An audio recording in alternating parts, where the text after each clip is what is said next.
Real estate में how to handle client objection, ये sentence जो होते हैं हमेशा हमारे टीम के लोग और एसोसिएट वगैरह मुझे कहते हैं सर आप इसके पर कोई वीडियो बनाएं जिससे हम लोगों को हेल्प मिले।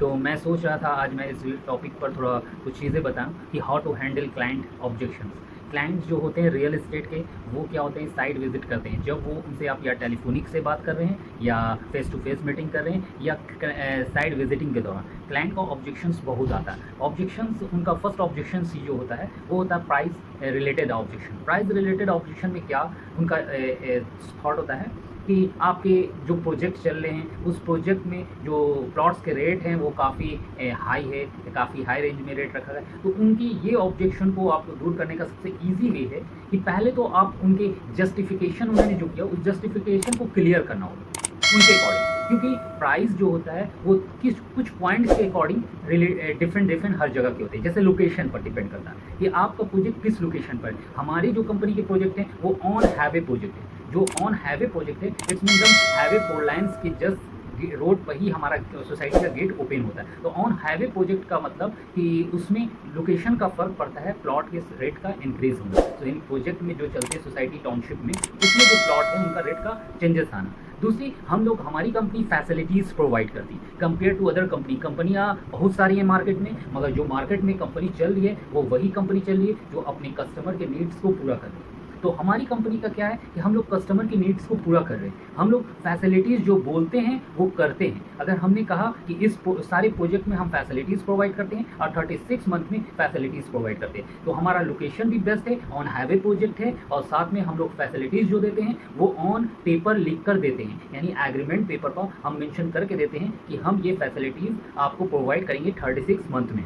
फैसिलिटीज़ में जो होते हैं जो नॉर्मल होते हैं कि एक आम सी ज़मीन को खास बनाया जाता है, तभी वहाँ एक टाउनशिप क्रिएट होता है। जो भी कंपनीज होती हैं वो किसानों से ज़मीन लेती हैं तो उस एरिया में लेती हैं जहाँ डेवलपिंग एरिया है, यानी और डेवलप एरिया में तो ज़मीन उतनी बड़ी बीघा में और ज़मीन किसानों से हम लोग दम मेन हाईवे प्रोजेक्ट का ज़मीन लेते हैं, बीघा में लेते हैं, 50 बीघा 80 बीघा 100 बीघा वो रेंज में रहते हैं और उस ज़मीन को हम लोग खास बनाते in the sense facilities provide करते हैं, रोड बनाते हैं, इलेक्ट्रिसिटी, वाटर, ड्रेनेज, पार्क, ये सारी चीज़ अवेलेबल कराते हैं सोसाइटी को और सोसाइटी में और फिर देन हम लोग प्लॉटिंग करके प्लॉट सेल करते हैं। बट उसमें क्या होता है कि हम जो फैसिलिटीज़ देते हैं तो उस फैसिलिटीज़ से रेट इंक्रीज़ हो जाता है, क्योंकि आप कुछ ज़मीन किसी किसान से लेते हैं, अगर बीटा में ज़मीन आप ले रहे किसी किसान से तो 7 से 8 लाख रुपए इकट्ठा पड़ेगा। बट हमारी जो कंपनी से आप लीजिएगा तो वही चीज़ थोड़ा 12 से 13 लाख रुपए इकट्ठा पड़ जाती है, यानी 1200 स्क्वायर फीट इकट्ठा है ना, 1200 स्क्वायर फीट का इकट्ठा होता है बीटा में। तो ये चीज़ें पड़ जाती है। तो अब ये सोच सकते हैं कि वहाँ का रेट इंक्रीज़ इसलिए हो रहा है कि हम सोसाइटी में प्लॉट्स का रेट इंक्रीज़ करके रखते हैं क्योंकि हमारा इन्वेस्टमेंट होता है। हम आपकी सोसाइटी के पास में ही रोड बना के देते हैं, हमारा रोड होता है, मेन रोड होता है, ब्रांच रोड होता है, फिर मैं वहाँ पार्क बना रहा हूँ, फाउंटेन बनाया जा रहा है हमारी कंपनी के थ्रू और प्लस सारी फैसिलिटीज़ अवेलेबल करा रहे हैं, चाहे वो इलेक्ट्रिसिटी हो, वाटर सप्लाई का पैप हो, ड्रेनेज हो, एवरीथिंग सब, जिसकी वजह से रेट का इंक्रीज़ करना डिपेंड करता है। लोकेशन के साथ लोकेशन की वजह से रेट इंक्रीज़ करता है। प्लस सिक्योरिटी होती है, सेफ। आप एक ऐसे जगह पर ज़मीन लो जहाँ पे कोई ना पुलिस है, ना कोई गार्ड है, ना कोई थाना है, तो डेफिनेटली वो सेफ जगह नहीं है। बट हम जिस जगह आपको प्लेस करते हैं, ज़मीन देते हैं, वो ज़मीन जो होती है वो सेफ होती, सिक्योर होती। रीज़न क्या? क्योंकि हमारी जो सोसाइटी जहाँ भी डेवलप होती है वहाँ के नियरेस्ट में ही आपको चारों तरफ से सिक्योर यानी नियर बाई उस एरिया का थाना होता है, प्लस आपकी सोसाइटी का गार्ड, सिक्योरिटी गार्ड होता है जो एंट्री के लिए सेफ होता है कि आप कोई भी अनजान बंदा एंट्री नहीं ले सकता है। तो सीसीटीवी कैमरा से हम लोग लेस करके रखते हैं इस सोसाइटी में। ये सारी जो हम फैसिलिटीज़ और देते हैं सेफ्टी के पर्पज़ से भी और आपके नीड्स की पर्पज़ से ही। तो इन सब रीज़न की वजह से प्राइस में डिफरेंस आता है। लोकेशन की वजह से, फैसिलिटीज़ की वजह से, सिक्योरिटी के सेफ की वजह से हम ये चीज़ प्रोवाइड करते हैं उस सोसाइटी में, जिसकी वजह से आपके प्लॉट का रेट डिफरेंट लगता है। जो क्लाइंट को इन ऑब्जेक्शन जो क्लाइंट करते हैं price rate difference. Real estate में क्लाइंट ऑब्जेक्शन में सेकंड पॉइंट आता है पोजीशन, यानी कोई भी क्लाइंट आपसे क्वेश्चन पूछ सकता है कि सर पोजीशन कब मिलेगा, कब आप डिलीवर करोगे, आप मिलेगा कि नहीं मिलेगा, इस तरह का ऑब्जेक्शंस क्लाइंट करते हैं। इन ऑब्जेक्शंस को आप कैसे रिजॉल्व करोगे? क्लाइंट का हर ऑब्जेक्शन जो होता है वो किसी रिलेटेड होता है। ये वो हो सकता है कि उनकी लाइफ में कुछ ऐसा हो कि अदर कंपनीज़ हैं जो वो काम पोजीशन सही टाइम में नहीं दिए, इनके कोई जान पहचान लोगों ने कोई प्लॉट्स लिया होगा, है ना। तो वो उस तरह से उन लोगों का ऑब्जेक्शन होता है कि आप पोजीशंस कब देंगे। तो आपका हमारी कंपनी का पोजीशन एकदम क्लियर है। हम लोगों ने कई क्लाइंट्स को फुली सेटिस्फाइड किया। अब तक 10,000 से क्लाइंट जो सेटिस्फाइड हैं और आज 10,000 प्लॉट हम लोगों ने सेल कर दिया पैन इंडिया में।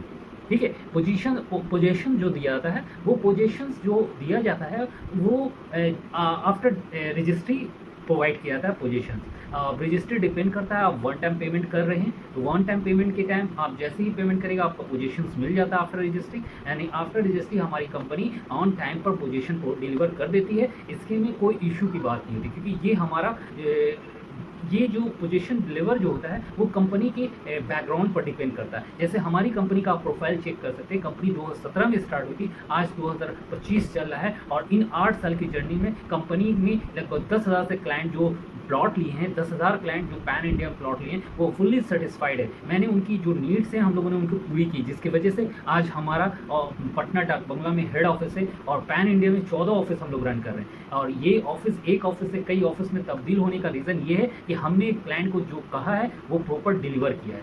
इसीलिए पोजीशन जो हम लोग देते हैं क्लाइंट्स को एकदम on time on right after registry provide कर देते हैं।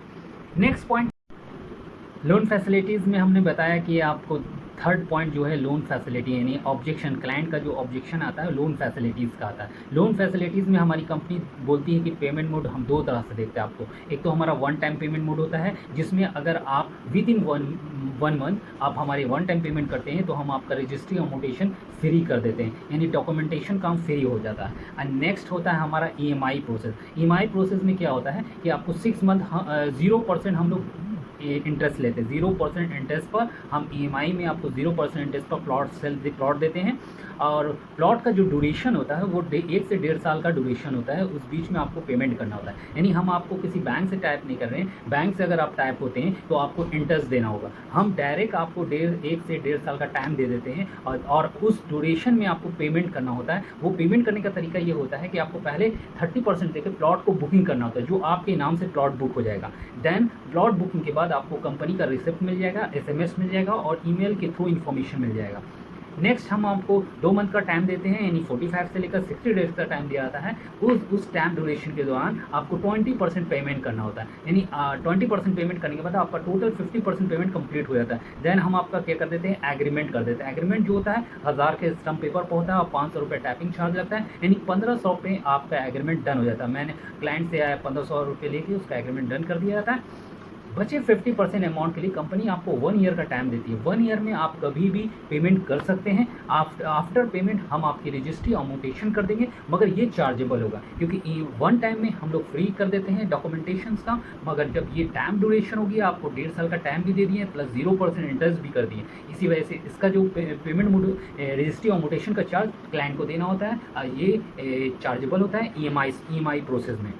एंड नेक्स्ट पॉइंट होता है हमारा हिडन कॉस्ट, यानी कस्टमर का जो ऑब्जेक्शन पॉइंट होता है, 4th पॉइंट, वो हिडन कॉस्ट होता है कि भैया आपका कोई हिडन कॉस्ट है या कोई ऐसा मेंटेनेंस चार्ज या इलेक्ट्रिसिटी चार्ज। नो, हमारे पास कोई हिडन चार्ज नहीं होते हैं, बट हाँ PLC लगता है, क्योंकि कोई भी सोसाइटी में, यानी कोई सोसाइटी प्रोजेक्ट बन रहा है किसी भी कंपनी का हो, अगर प्राइम लोकेशन, PLC का फुल फॉर्म होता है प्राइम लोकेशन चार्ज, यानी आप जिस प्लॉट को, जिस प्रोजेक्ट में, जिस सोसाइटी में आप जाके प्लॉट परचेज कर रहे हैं, उस प्लॉट का लोकेशन डिपेंड करता है कि वो लोकेशन कॉर्नर प्लॉट है या विदाउट कॉर्नर प्लॉट है। अगर कॉर्नर प्लॉट होगा, अगर उससे 2 रोड क्रॉस हो रहा है और उस कॉर्नर प्लॉट का रेट हम लोग PLC ऐड ऑन करते हैं, यानी उस प्लॉट के साथ PLC देना होता है, प्राइम लोकेशन चार्ज, यानी एक्स्ट्रा पैसा देना होता है, क्योंकि आपके प्लॉट के साथ 2 रोड मिल रहा है, इसलिए उसका चार्ज PLC लगता है।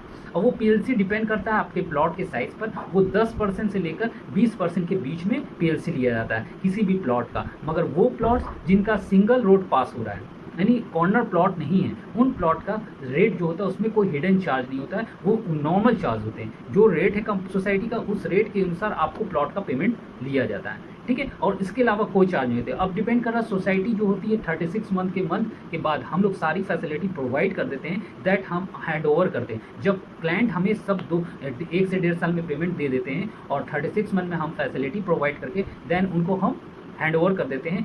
जब तक वो हमारे अंडर में होता है उसका सारा मेंटेनेंस चार्ज, एवरीथिंग, सारा चीज़ हम हैंडल करते हैं। नेक्स्ट क्लाइंट का ऑब्जेक्शंस होता है, उसको हम कैसे जस्टिफाई करेंगे, एक्सप्लेन करेंगे उनके ऑब्जेक्शन को। वो नेक्स्ट ऑब्जेक्शन होता है डेवलपर क्रेडिबिलिटी।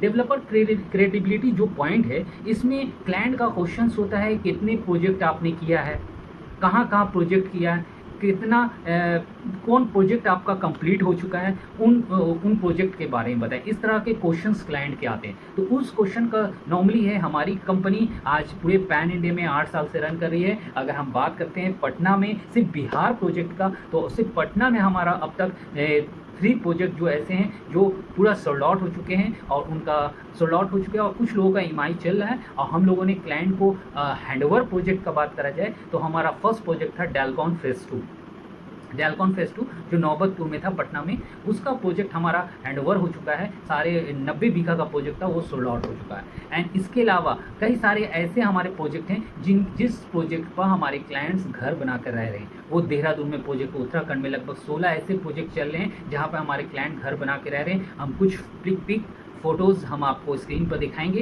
वो स्लाइड देखिएगा आपको, आप देख लीजिए उनका घर। देहरादून में प्रोजेक्ट हमारा धरातल ग्रीन में चल रहा है। कई सारे प्रोजेक्ट चल रहे हैं जहाँ पे लोग क्लाइंट्स जाके घर बनाकर रह रहे हैं। और पटना में हमारा जो पहला प्रोजेक्ट था डेलकॉन फेज़ 2 में, वहाँ पे हमारा रोड बन चुका है, पार्क बन चुका है, यानी बाउंड्री एवरीथिंग, सारी चीज़ फैसिलिटी हम लोग प्रोवाइड किए हैं। बट हाँ, ये है कि आप इलेक्ट्रिसिटी, वाटर, ड्रेनेज का सारा सिस्टम इंस्टॉल हो चुका है। अब घर लोग जो जाएंगे, बनाएंगे, रहेंगे, वो अंडर प्रोसेस में। जिनको हेलो फ्रेंड्स, आज मैंने आपके सामने बहुत सारी बातें की ऑब्जेक्शन के रिगार्डिंग। बहुत सारी बातें हुई हैं आपसे, क्लाइंट क्या क्या ऑब्जेक्शन कर सकते हैं साइट विजिट के दौरान, और साथ में वो ऑब्जेक्शंस पॉइंट मैंने बताया कि प्राइस रिलेटेड ऑब्जेक्शन कर सकते हैं, पोजीशन का ऑब्जेक्शन कर सकते हैं, loan facilities, and fourth hidden cost वगैरह की रिगार्डिंग बात कर सकते हैं। और डेवलपर क्रेडिबिलिटी के बारे में वो डिस्कस कर सकते हैं। ये 5 पॉइंट जो हैं, जो ज़्यादातर ऑब्जेक्शंस होते हैं क्लाइंट्स के,